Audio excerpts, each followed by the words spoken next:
사무엘상 24장 1절에서 7절의 말씀으로 모든 환경이 완벽할 때를 경계하라 라는 제목으로 말씀의 은혜를 나누고 우리가 성찬을 떼고 기도하기 원합니다.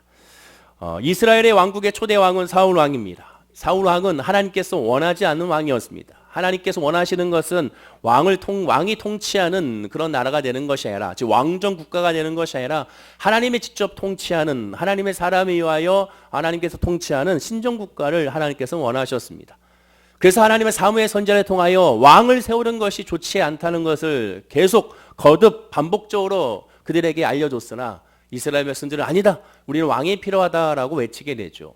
그래서 결국 하나님은 사울을 왕으로서의 허락해 주신 것을 보게 됩니다. 사울이 왕이 됐습니다. 그럼 하나님께 더 예배하고 기도하면서 하나님의 지혜를 구하고 이스라엘을 이끌어야 될 터인데, 처음에는 그런 모습을 보였으나 시간이 지나가면서 사울 왕은 하나님을 섬기기보다 자기 중심의 모습으로, 또한 세상적인 왕의 모습으로 변해간 것을 우리가 확인할 수가 있게 됩니다. 결국 하나님은 사울을 버리시기로 작정하시게 되고 그 뒤를 이어하여 다윗을 하나님이 세우시는 것을 우리가 알게 되죠. 사울은 그것을 알고 다윗을 시기하고 질투하게 됩니다. 그래야 그 시기심으로 말미암아 결국 다윗을 2번이나 죽이려고 했던 것을 성경을 통하여 확인할 수가 있게 되는 것이죠. 근데 사실상 다윗은 사울 왕에 있어서 죽일 수 있는 그런 사람은 아니었습니다. 더군다나 일반 백성도 아니었습니다. 누구보다도 가까운 사람이 다윗이었습니다. 즉 사울에게 있어서 가장 가까운 사람이라는 거죠. 첫째는 다윗은 사울에게 있어서의 신하 중에 신하였습니다. 즉 그 신하로서 철저하게 사울 왕에게 충성하고 하나님께 충성하는 신하였습니다. 전쟁에 능해서 블레셋과의 전투에서 능히 이겼고 나가는 곳마다 전쟁에 승리하여 많은 이스라엘 백성들의 사랑을 받았던 사람이 바로 다윗이었습니다. 자기의 신하 중에 신하였죠. 또한 두 번째는 다윗은 사울 왕에 있어서의 가족이었습니다. 왜냐하면 둘째 딸 미갈의 남편이었기 때문에 그렇습니다. 즉 사위였습니다.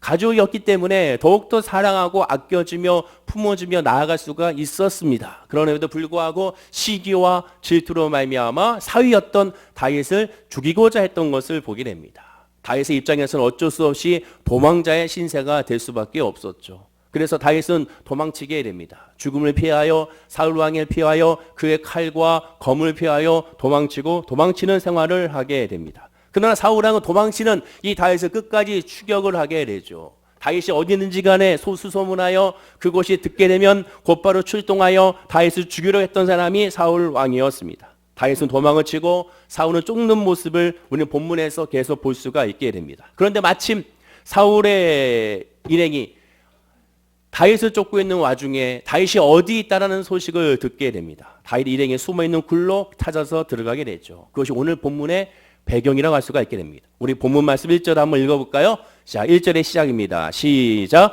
사울이 블레셋 사람을 쫓다가 돌아오매 어떤 사람이 그에게 말하 이르되 보소서 다윗이 엔게디 광야에 있더이다 하니. 다윗이 엔게디 광야에 있더이다. 다윗이 어디에 있는지를 알려주는 사람이 있었습니다. 다윗이 어디에서 숨어 있는지를 알려주는 사람이 있었습니다. 이 정보를 어디에서 얻었을까요?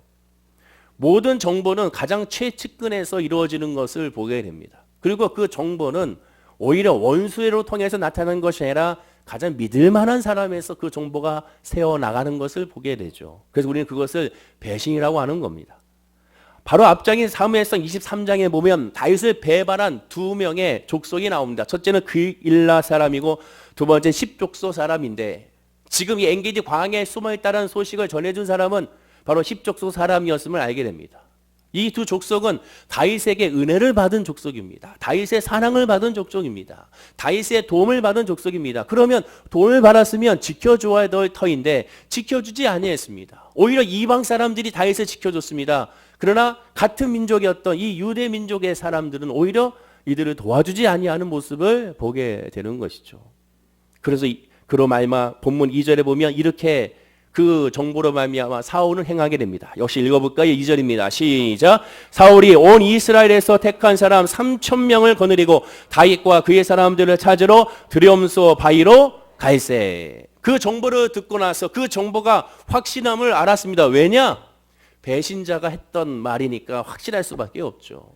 은혜를 입은 사람이 말했으니 확실할 수밖에 없었을 것입니다. 그래서 사울이 온 이스라엘 택한 사람 3,000명을 거느리고 그에게 뭡니까? 가장 정예병사, 가장 용맹한 사람들만 고르고 골라서 3,000명을 데리고 다윗이 있는 엔게디 광야로 들어가게 되는 것을 보게 됩니다. 그렇다면 당시 다윗은 혼자였을까요? 혼자가 아닙니다. 그럼 몇 명이나 다윗과 함께 있었을까? 성경은 정확하게 우리에게 말씀해주고 있습니다. 바로 앞장엔 사무엘상 23장 13절인데요. 역시 한번 읽어볼까요? 시작. 다윗과 그의 사람 600명 가량이 일어나 그일라를 떠나서 갈 수 있는 곳으로 갔더니 다윗이 그일라에게 피한 것을 어떤 사람이 사울에게 말하매 사울이 가기를 그치니라. 다윗과 그의 사람 600명 가량이 일어나 그일라를 떠났다. 즉 다윗이 혼자가 아니라 수십 명의 사람과 함께 있는 것이 아니라 무려 600명의 장정들과 함께 이 그릴라 광야 이 광야 가운데 있는 것을 확인할 수가 있게 됩니다. 엔게디 광야에 무려 600명의 사람들이 그 굴 속에 들어가 있다라는 것이죠. 사울은 이 600명을 잡기 위하여 이스라엘의 정예병사 3,000명을 데리고 다윗을 잡으려고 출발했습니다. 보통 정예병사라면 600명이면 배의 숫자만 돼도 충분히 능히 이길 수 있을 터인데도 불구하고 3,000명이나 데려갔으니 그만큼 사울이 다윗을 죽이겠다고 하는 결심이 대단하고 확실한지를 알 수가 있게 되는 것이죠. 그런데 우리가 상상하는 다윗과 사울의 그 만남의 전투를 생각할 수 있는데 그것이 일어난 것이 아니라 전혀 흥미로운 방법으로 이상한 방법으로 다윗과 사울이 만나는 것을 본문은 표현하고 있습니다. 자, 어떻게 만났을까? 그것이 본문 3절이죠. 3절 말씀 읽어볼까요? 시작. 길가 양의 우리에 이른즉 굴이 있는지라 사울이 뒤를 보러 들어가니라. 다윗과 그의 사람들이 그 굴 깊은 곳에 있더니. 자, 보십시오. 아주 재밌지 않습니까? 사울이 뒤를 보러 들어가니라. 한마디로 뭡니까? 대변을 보러 똥 싸러 들어갔다는 거예요. 똥 싸. 얼마나 급했으면 바로 그냥 쏜새같이 들어갔습니다. 더 중요한 것은 왕이면 혼자 들어갈 수 없어요. 호위병을 데려가거나 시중들을 같이 들어가야 되는데 이례적으로 혼자서 이 굴에 들어가고 있는 것을 보게 됩니다. 보통 왕이 어딘가 가게 되면 호위병사들이 이곳이 안전한지를 살펴봐야 되는데 성경에 나와 있지 않지만 그 정도로 급하지 않았는가라는 생각을 하게 되는 것이죠. 사울은 혼자 들어갔습니다. 근데 들어간 그 굴은 다윗과 다윗의 일행 600명이 숨어있는 그 굴에 들어가게 된 것이죠. 굴 안은 컴컴하고 바깥은 환하기 때문에 그 굴 안에서는 지금 사울 왕이 들어오고 있는 모습을 볼 수가 있었을 것입니다. 그 모습을 본 다윗의 일행들은 다윗에게 다음과 같이 말합니다. 역시 4절입니다. 읽어보겠습니다. 시작. 다윗의 사람들이 이르되 보소서 여호와께서 당신에게 이르시기를 내가 원수를 내 손에 넘기리니 내 생각에 좋은 대로 그에게 행하라 하시더니 이것이 그날이리다 하니. 다윗의 병사들은 다윗과 함께하는 600명의 사람들은 지금 사울이 혼자 들어온 것을 보고 이때라 여기게 됩니다. 지금이 그날입니다.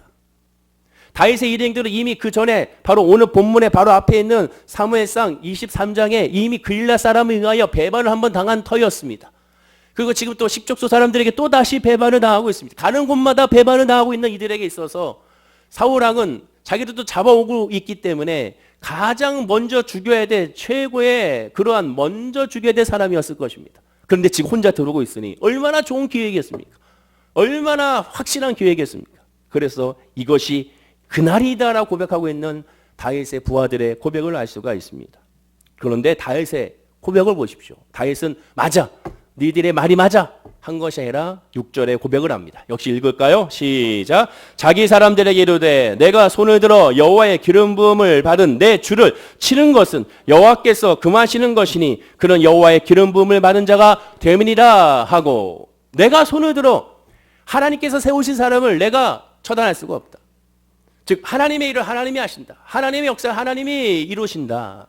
하나님의 계획이 있고 하나님의 섭리가 있고 하나님의 뜻이 있고 하나님의 방법이 있으니 믿는 내가 하나님보다 앞서갈 수 없다고 지금 다윗은 고백하고 있게 되는 겁니다. 한마디로 거절하게 되죠. 만약에 저와 여러분 같았으면 어땠을까? 저 같았으면 하나님께 감사하고 그 자리에서 아마 죽였을 겁니다. 그러나 다윗은 그렇게 하지 않았습니다. 다윗은 하나님을 더 바라보게 되죠. 하나님을 더 생각하게 됩니다. 가장 좋을 때, 기회 때, 가장 행복할 때 그때 하나님을 생각했습니다. 예전에 말씀드린 것처럼 진짜 위기는 언제 오느냐? 질병이 닥쳤을 때가 위기가 아닙니다. 시험이 닥쳤을 때가 위기가 아닙니다. 잘 되고 있을 때, 형편이 좋아지고 있을 때, 특별하게 기도 제목이 없다고 생각할 때, 간절함이 없을 때, 바로 그때가 진짜 위기의 때가 되는 겁니다. 근데 다윗은 하나님을 향하여 가장 좋을 때 먼저 하나님을 생각하고 하나님께 묻고 있는 것을 보게 됩니다. 그래서 믿음의 사람이라 할 수가 있게 되는 것이죠. 이런 기회가 왔을 때 하나님을 생각하는 것, 그것이 저와 여러분들이 되어야 될 줄로 믿습니다. 우리는 본문을 통하여 하나님이 기름 부음 받은 자를 죽일 수 없다는 다윗의 믿음을 우리는 본받아야 되는 겁니다. 그런데 이상한 것이 있습니다. 다윗은 부하들의 의견을 정중히 뿌리쳤습니다. 근데 거기서 끝날 줄 알았더니 다윗은 다음과 같은 행동을 합니다. 본문 4절 후반절에 다윗이 일어나서 사울의 고독자락을 가만히 베니라. 즉 대변을 보고 있는 사울에게 가만히 다가가서 그의 옷자락을 뱀으로 말미암은 행동을 보이고 있습니다. 다른 사람을 시킨 것이 아닙니다. 자기가 직접 그 옷자락을 베고 있는 것을 보게 됩니다. 부하들을 시키지 않았다는 것이죠. 이렇게 한 행동의 이유가 무엇일까? 다윗이 처음에는 사울을 죽일 마음이 있었던 것일까? 또는 최소한 이러한 유혹을 순간적으로 흔들려서 사울에게 다가갔다가 이러면 안 되지 해가지고 옷자락만 베고 왔던 것일까? 또 개인적인 인연이 장인 어른이니까 그런 인연으로 말미암아 그래도 이러면 안 되지라는 마음이 계속 왔다 갔다 하는 그런 와중에 이것이라도 베겠다고 생각했던 것일까? 아니면 어떠한 모습이었을까? 왜 그랬을까? 정확하게 성경에 그 이유를 나오지 않지만 오늘 본문에 보면 그것에 대해 마음이 찔렸다고 표현하고 있기 때문에 마음 가운데는 그래도 이 사울왕에 대한 미움이 있었음을 우리는 알 수가 있게 됩니다. 근데 중요한 것은 지금 이와 같은 상황에 여호와 이레 예비하신 하나님이라고 외치고 즉각 실행해도 누가 뭐라 할 사람이 없을 것 같은데도 불구하고 다윗은 멈추고 있었다는 것에 우리가 중심으로 봐야 한다는 겁니다. 그렇습니다. 우리는 오늘 본문을 통하여 모든 상황이 완벽해 보일 때, 모든 상황이 성공적으로 보일 때, 모든 상황에 실수가 없어 보일 때 어떻게 결정하여 어떻게 행동해야 될지를 오늘 성경은 다윗을 통하여 우리에게 말씀해주고 있습니다. 오늘 본문을 통하여 눈에 보이는 주변 여건에서 하나님의 뜻을 어떻게 분별하는지를 발견하는 저와 여러분에게를 간절히 축원을 드립니다. 자, 그러면 먼저 이 문제에 대하여 모든 것이 완벽할 때 어떻게 해야 될 것인지에 대한 문제에 대하여 우리가 먼저 생각해 봐야 될 것이 있습니다. 가장 먼저 생각해 봐야 될 것은 바로 무엇이냐? 두 가지입니다. 즉 지금의 이 환경에 지금의 이루어지는 모습 가운데 두 가지를 먼저 생각해야 됩니다. 첫째는 무엇이냐? 그 문제에 대하여 그 환경에 대하여 내가 평소에도 꾸준히 기도하고 있었는지를 먼저 점검해 봐야 됩니다. 이때라고 말하기 전에 내가 그것을 위해 기도했는가? 다윗을 통해 말하면 다윗이 평소에 사울을 죽이고자 열심히 하나님께 기도했는지를 묵상해 봐야 한다는 거예요. 다윗이 평소에 하나님 사울이 저를 죽이려고 하고 있습니다. 제가 먼저 사울을 죽여야겠습니다. 그래 나에게 기회를 주십시오. 만날 수 있는 기회를 주십시오. 전투할 수 있는 기회를 주십시오. 좋은 지리적 여건을 주십시오. 또는 나에게 도움을 손길을 주십시오라고 이 사울을 죽이기 위하여 평소에 기도했는지를 살펴봐야 한다는 겁니다. 우리도 마찬가지. 평소에 그 문제에 대하여 어떤 바라는 소망에 대하여 우리가 평소에 기도하고 있는지를 살펴봐야 한다는 거예요. 자, 그럼 두 번째는 뭐냐? 기도한 것을 살펴보는 것과 두 번째는 기도하면서 말씀을 묵상했는지를 살펴봐야 됩니다. 기도하면서 하나님의 말씀 묵상하면서 하나님이 나에게 무슨 말씀 하시는지 그 기도에 대해서 나에게 무슨 답을 주시는지를 늘 하나님의 말씀을 가까이 하고 하나님의 음성에 기울이고 있었는지를 살펴봐야 한다는 거죠. 기독교의 신앙은 교제 신앙이라고 그랬습니다. 인격적인 교제. 하나님이 나를 알고 내가 하나님을 아는 거죠. 하나님께 부르짖고 간구한다는 기도는 하나님께 다 아뢰고 나서 끝나는 것이 아니라 하나님께 아랜 상태에서 내 안에 있는 모든 것을 쏟아내 하나님께 아뢰고 비인 상태에서 하나님의 말씀으로 채워주는 것까지가 기도입니다. 하나님 내가 기도했습니다. 1시간 동안 기도했으니 이제 알아서 해주세요. 끝! 하고 내가 성전을 나가서 끝나는 것이 아니라 하나님께 기도했으면 이제 하나님의 말씀으로 받아야죠. 내가 하나님께 아뢰사오니 내 마음을 아뢰사오니 내 뜻을 아뢰사오니 내 원하는 것을 아뢰사오니 이제 하나님이 원하는 것을 이것에 대한 하나님의 마음을 내게 달라고 하나님께 묵상하고 말씀을 듣고 기도하는 시간이 필요해야 되는 겁니다. 그냥 다 쏟아놓고 됐습니다라고 하나님 말씀하려고 하는데 싹 가버리면 그럼 어떻게 하겠습니까? 하나님께 말씀을 들어야 되는 거예요. 그럼 어떻게 듣습니까? 예배를 통해서 들어야 되고 성경 말씀을 통하여 들어야 되는 것이죠. 즉 말씀을 가까이 해야 되는 겁니다. 그럼 먼저 사울의 문제로 다윗이 꾸준히 기도하고 있었을까? 한번 점검해 봅시다. 다윗이 사울을 죽이기 위해 열심히 기도했는가를 점검하자는 거예요. 다윗이 사울을 죽일 수 있는 이런 환경을 열어달라고 기도했는지를 점검해 보자는 겁니다. 다윗이 이런 완벽한 기회를 갖기 전에 사울을 죽이려고 기도했다면 분명히 이것은 하나님이 주신 기회일 것입니다. 왜? 평상시에 기도했으니까.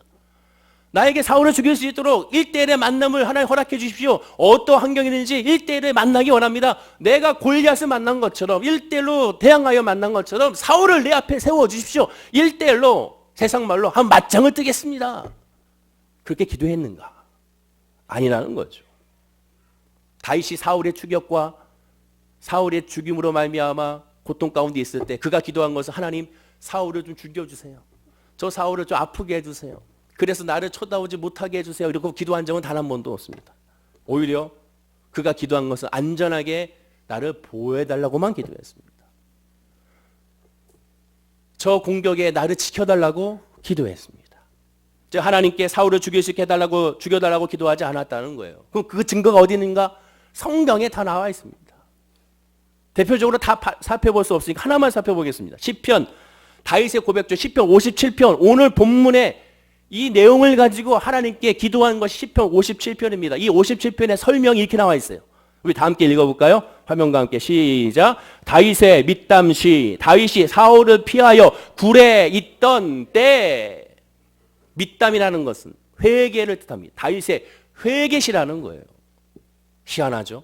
굴에 있으면 지금 사울을 내 앞에 있는 상황이라면 어떻게 됩니까? 회개가 아니라 감사의 시가 돼야지. 승리의 시가 돼야지. 근데 밑담시, 회개의 시라고 고백합니다. 왜 그럴까? 내용을 읽어보면 압니다. 시편 50편 1절입니다. 역시 읽어봐야겠습니다. 다 함께 시작. 하나님이여 내게 은혜를 베푸소서, 내게 은혜를 베푸소서. 내 영혼이 주께로 피하되 주의 나에게 그늘 아래에서 이 재앙들이 지날까지 피하리라. 은혜를 먼저 사모합니다. 하나님의 은혜. 지금 이 시험과 환난 가운데 사울의 추격 가운데 그가 구한 것은 하나님의 은혜만 구하고 있습니다. 여러분 이것이 굉장히 중요합니다. 우리가 잘못하는 건 뭐냐? 아프죠? 그러면 아픔에 집중하시면 안 돼요. 질병이 있으면 질병에 집중하여 기도하는 것이 아닙니다. 하나님 원하신 기도는 질병으로 통하여 하나님께 집중하는 거예요. 문제를 통하여 하나님께 집중하는 거예요. 하나님의 은혜에 집중하는 거예요. 하나님의 평안에 집중하는 거예요. 하나님의 응답에 집중하는 거예요.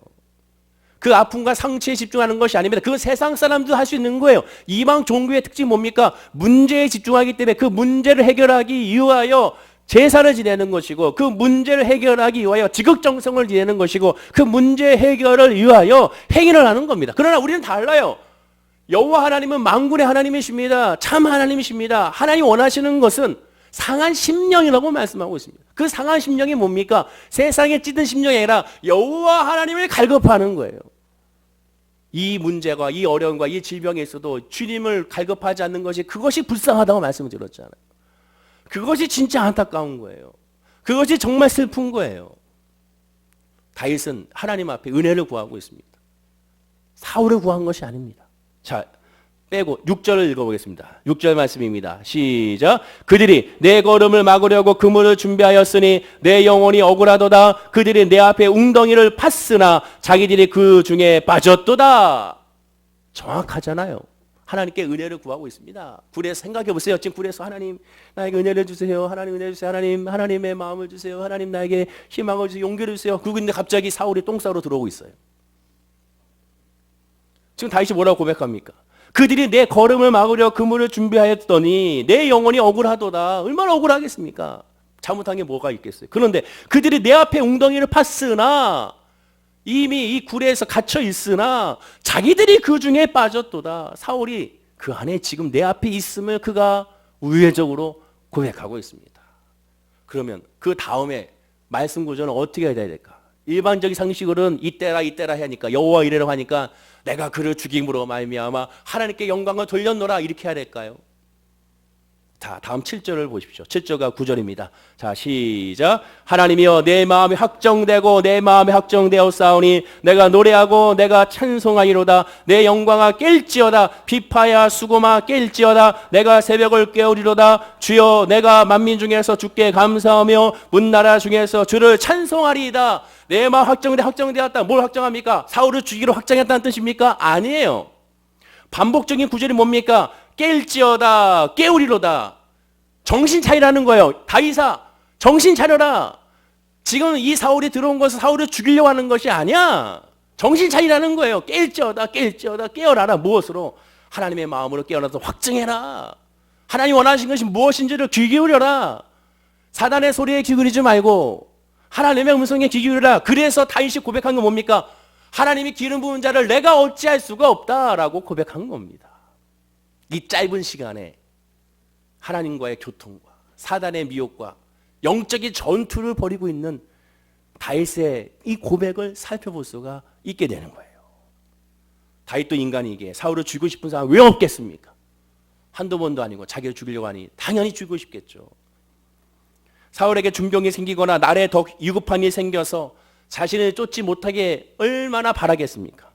그런 생각도 있었을 거예요. 우리가 늘 생각하듯이 감정적인 마음이 들어갈 수밖에 없을 겁니다. 그러나 다윗은 그런 것을 깰지어다 내 마음이 좀 확정해라. 무엇을 확정합니까? 하나님을 바라봐라. 하나님 마음을 생각해. 하나님의 뜻을 생각해. 네 뜻이 아니야. 하나님만 생각해라고 스스로와 다윗이 고백하고 기도하고 있는 것을 보게 됩니다. 우리가 기도할 때 이렇게 기도하면 안 됩니다. 자신의 사업이 잘 되기 위하여 남의 사업이 망치게 해달라고 기도해서는 안 되는 거예요. 예전에 한 목사님이 교회 건축을 놓고 기도하시는데 하나님 아버지 우리 교회 건축할 땅이 필요합니다. 지금 땅은 지 옆에가 있어야 되는데 저 건물이 나가야 되는데 하나님 나가지 않습니다. 주여 저 건물이 나갈 수 있도록 저기가 장사가 되지 않게 하여 주옵소서. 주님의 뜻이 아닙니다. 하나님의 뜻은 뭡니까? 하나님의 뜻이라면 저 건물에 있는 저 사업장이 잘 돼가지고 너무너무 잘 돼가지고 확장해야 되는데 확장할 수 없으니 다른 데로 가게 하여 주옵소서. 오히려 그렇게 기도해야죠. 하나님의 사람은 내가 잘 되기 위해 남을 내리고 누르는 것이 아닙니다. 자신의 대학에 합격하기 위해 실력이 나보다 뛰어난 학생을 떨어뜨릴 수 없지 않겠습니까? 그런 것은 아니고 하나님의 공의가 아니라는 사실을 알아야 한다는 것이죠. 다윗에게 순간적으로 그런 생각이 들었다 쳐도 다윗은 그런 생각이 들었기 때문에 부끄러워서 오늘 고백한 것처럼 그가 회개하고 있는 겁니다. 하나님은 성도를 향한 하나님의 뜻은 오직 하나입니다. 하나님을 알고자 하기 원한다는 거예요. 우리를 향한 하나님의 뜻은 하나님을 알고자 하는 겁니다. 하나님의 방법으로 살아가기 원하십니다. 그 하나님의 방법은 수천, 수만, 수억 가지 방법으로 우리를 인도한다는 사실을 깨달으라는 거예요. 제발 하나만 생각하지 말라는 거죠. 제가 늘 강조하잖아요. 홍해가 갈라진 건 한 번이요.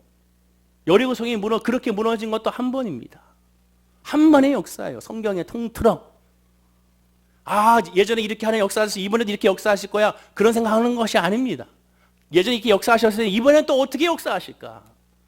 하나님께 모든 가능성을 열어드려야지. 내가 하나님의 가능성을 가둬둬서는 안 됩니다. 그것이 불신앙이라고 성경은 말씀하고 있습니다.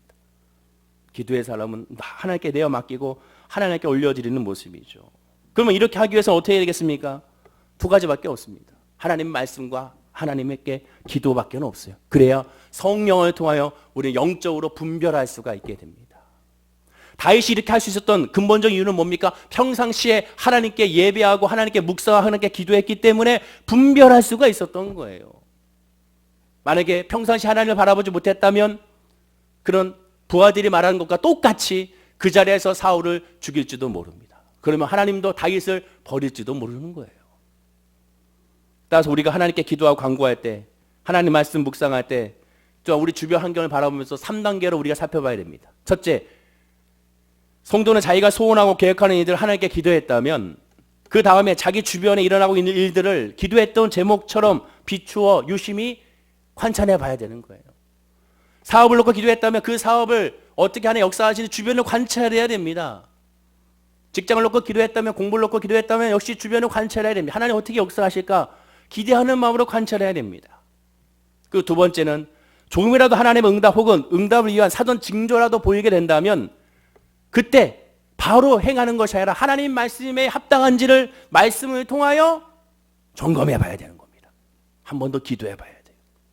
그리고 마지막 3단계 이것이 중요합니다. 첫 번째, 주변 환경도 여건도 내가 원하는 대로 일이 이루어지고 있고 하나님 말씀에 비춰도 맞는 것 같다면 제일 중요한 세 번째가 뭡니까?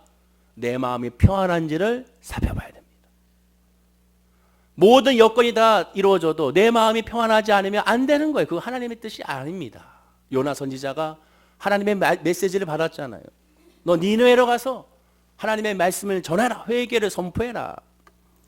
요나는 싫었습니다. 니네 같은 이방 사람들에게, 저 죄악된 사람들에게 나는 하나님께 말씀을 전하고 싶지도 않고 저들이 회개하는 것은 볼 수도 없다고 생각하여 그가 도망치지 않습니까? 멀리 반대편으로. 근데 마침 도망치려고 막 달려가서 배를 타러 갔더니 배가 딱 준비되어 있네요.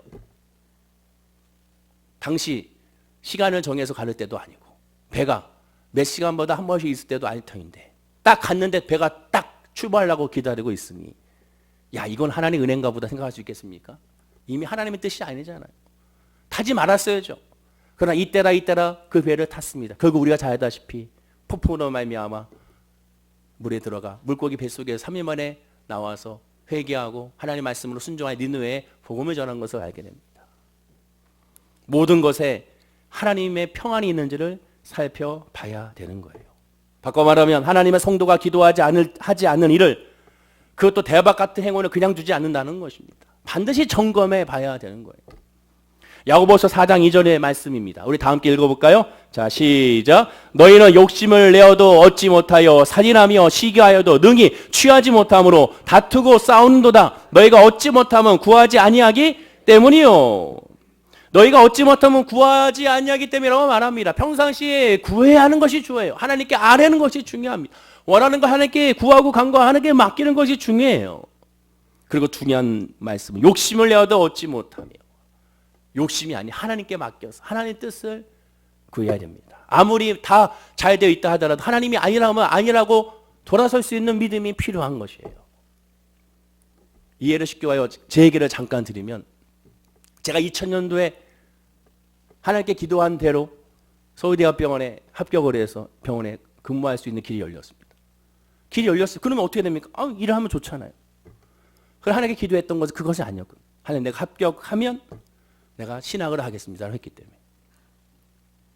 그래서 바로 신학을 일주일 만에 때려치고 신학을 하게 되는 거죠.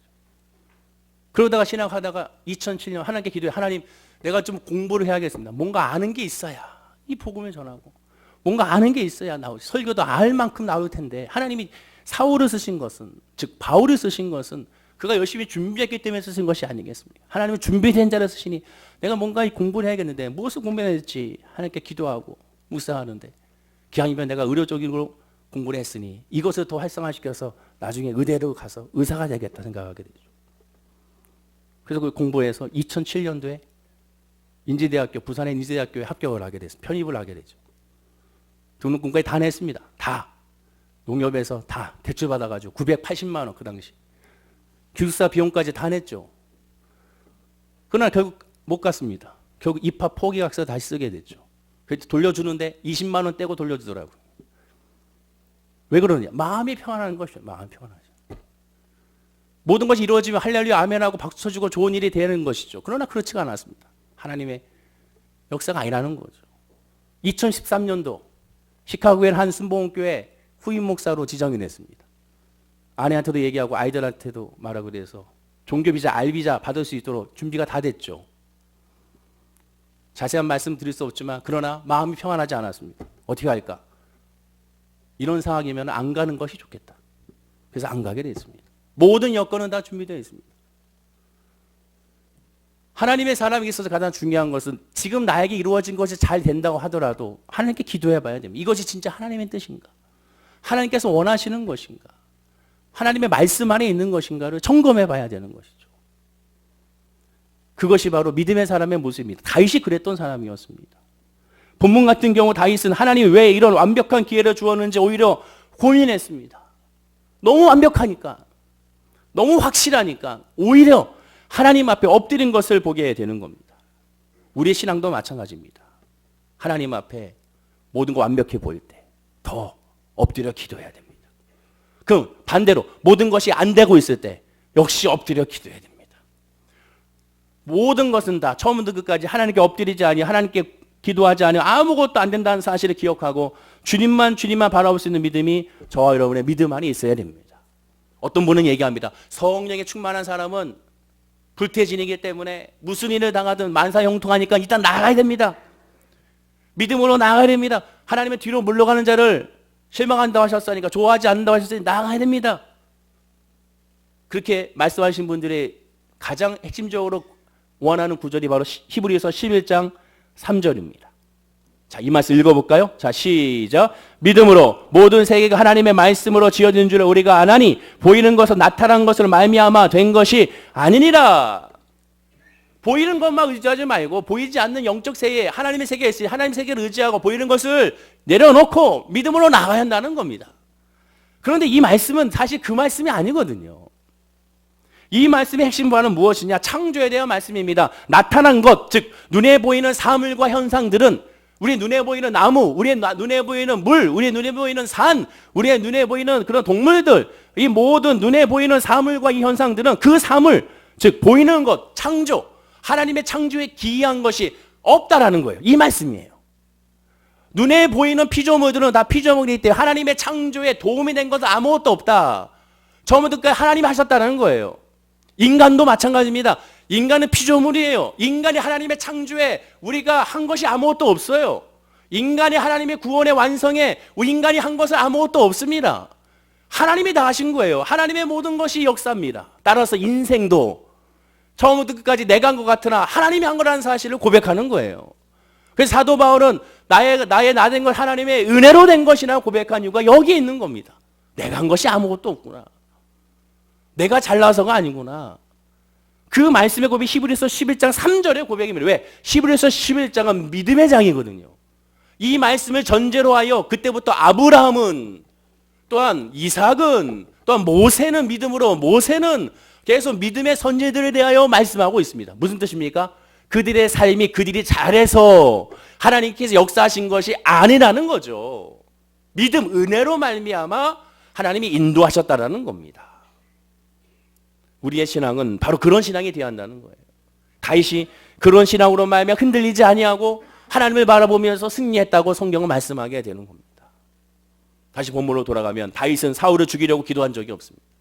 그런데도 모든 여건이 마치 사울을 없애려고 하나님 말해준 것 같이 완벽했습니다. 그러나 다윗에게는 사울을 죽일 생각이 처음부터 없었다라는 것이죠.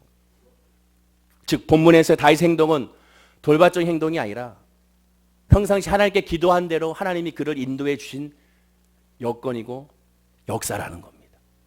그럼 우리도 마찬가지죠. 평상시 하나님을 바라본 자는 잠깐 흔들릴 수 있어도 거기에 미혹에 빠지지가 않습니다. 정말 하나님을 바라보는 사람은 끝까지 주님을 의지하여 나가서 결국 승리한다는 것을 알게 됩니다. 그것이 좋은 일이든 그것이 나쁜 일이든 지금 도망자 신세든 내가 왕관을 쓰고 있든 상관이 없는 거죠. 하나님만 계시면 나는 된다. 하나님만 계시면 나는 평안하다. 하나님만 계시면 나는 승리한다. 이것이 믿음의 사람의 고백이 되어야 될 줄로 믿습니다. 다윗은 옷자락을 잘랐습니다. 사울의 옷자락을. 그리고 나중에 사울 왕에게 그 옷자락을 자른 옷자락을 보여주면서 사울 자신이 죽을 뻔했다가 다윗이 자기 살려준 것을 깨달았습니다. 너무나도 놀랍고 또한 고마웠을 것입니다. 그래서 사울은 이런 고백을 합니다. 다윗에게 본문 17절입니다. 읽어볼까요? 시작. 다윗에게 이르되 나는 너를 학대하되 너는 나를 선대하니 너는 나보다 의롭도다. 너는 나보다 의롭도다. 너는 나를 선대했구나. 그리고 본문 20절에는 한 걸음 더 나아가 고백합니다. 20절 말씀 읽어볼까요? 시작. 보라, 나는 내가 반드시 왕이 될 것을 알고 이스라엘 나라가 내 손에 경거히 설 것을 아노니. 사울 왕이 정신 차렸습니다. 다윗아, 네가 진짜 왕이 될 사람인 걸 내가 알고 있다. 너는 나를 선대해, 너는 의롭다라고 말했습니다. 근데 다윗의 이러한 고백을 들었지만 다윗은 기쁘지 않았죠. 왜 그렇습니까? 사울 왕이 회개하지 않았기 때문에 그렇습니다. 옷자락을 잘랐으면 하나님을 바라봐야죠. 누구처럼? 다윗처럼.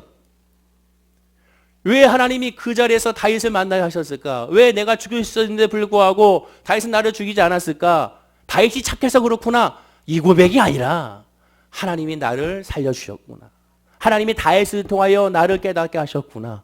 내가 하나님 앞에 불순종했구나. 내가 회개하겠구나. 하나님께 엎드려야겠구나 하고 엎드려야 되는 것이 사울 왕의 모습인데 사울은 그것을 바라보지 아니하고 이 일을 계기로 하나님을 바라보지 아니하고 다윗만 바라본 것을 보게 됩니다. 우리도 어쩌면 예수 믿는다 하면서도 우리의 환경을 통하여 하나님을 바라보는 것이 아니라 그 환경만 바라보는 것 있지 않은가.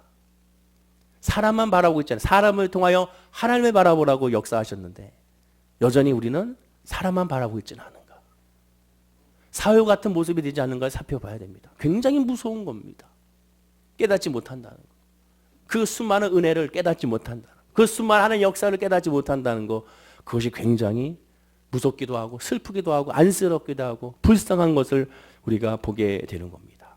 반대로 다윗은 그 모든 상황을 하나님께 의지하고 하나님께 맡기고 하나님 앞에 분별하고 있는 것을 살펴볼 수가 있게 되는 것이죠. 물론 다윗도 우리아의 아내와 간음을 저지르는 그런 죄악을 저지르고야 말았습니다. 눈에 보이는 것으로 문제가 일어났습니다. 눈에 보이는 것으로 사울처럼 죄를 저질렀습니다. 그러나 다윗은 어떻게 했습니까? 나단 선지자의 지적에 바로 회개하게 되죠.